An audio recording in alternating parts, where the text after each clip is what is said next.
সাক্ষাৎকারে বললেন, যমুনা টেলিভিশনের সঙ্গে এই সাক্ষাৎকারে তিনি সরাসরি বললেন যে 5ই আগস্টই যে শেখ হাসিনার পতন হয়ে যাবে তা তো তারা নিশ্চিত ছিলেন না, কাজেই তারা সশস্ত্র যুদ্ধের জন্য প্রস্তুত হয়ে গেছিলেন এবং তারা ভেবেছিলেন এখন তাদের অস্ত্র তুলে নিতে হবে সশস্ত্র অভ্যুত্থানের লক্ষ্যে। সময়টাতে আসলে এটা বিশ্বাস করাও কঠিন ছিল যে 5 তারিখের মধ্যেই হয়তো হয়ে যাবে।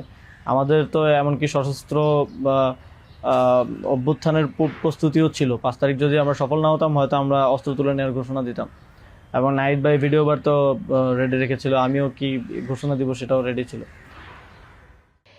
তো এখন প্রশ্ন, বাংলাদেশের একজন মন্ত্রী এমন কথা বলছেন, মানে এখনো বছর ঘোরেনি, কোথায় সেই অস্ত্র যে অস্ত্র দিয়ে তারা আগস্টে ভেবেছিলেন তারা সশস্ত্র লড়াই শুরু করবেন?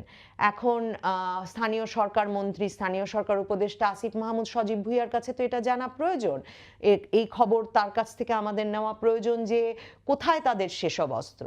দেখুন, জুলাই আন্দোলনের শুরু থেকে বিস্ময়করভাবে আপনি যদি নরসিংদী কারাগারের আক্রমণের কথা ভাবেন, ছাত্র জনতার আন্দোলন চলছে কোটার বিরুদ্ধে, কেন হাতুড়ি নিয়ে, দেশীয় অস্ত্র নিয়ে, পেট্রোল বোমা নিয়ে নরসিংদী কারাগারে হামলা চালিয়ে জঙ্গিদের ছুটিয়ে আনতে হলো, কেন সেখান থেকে অস্ত্র লুট করতে হলো, এবং এরপর থেকে ক্রমাগতভাবে জুলাই আগস্টের আন্দোলন জুড়ে সে আন্দোলনের সাইডলাইনে কেন পুলিশ মেরে পুলিশের অস্ত্র লুট করতে হলো, থানা আগুন দিয়ে, থানা জ্বালিয়ে, থানা লুট করে অস্ত্র লুট করতে হলো কেন?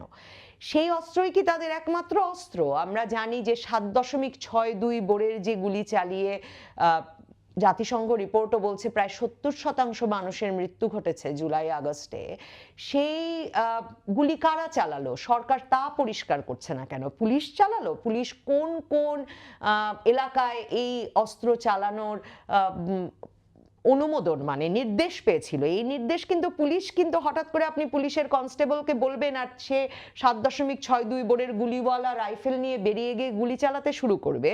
পুলিশকে কারো না কারো লিখিত তো নির্দেশ দিতে হয়েছিল। সেনাবাহিনী 7.62 বোরের গুলি চালিয়েছিল, হেলিকপ্টার থেকে সেনাবাহিনী গুলি চালিয়েছিল, কোথা থেকে কে গুলি চালিয়েছিল, এই বিষয়গুলো এখন পর্যন্ত সরকার কেন পরিষ্কার করছে না? আমরা জানি খুব সম্প্রতি কারফিউ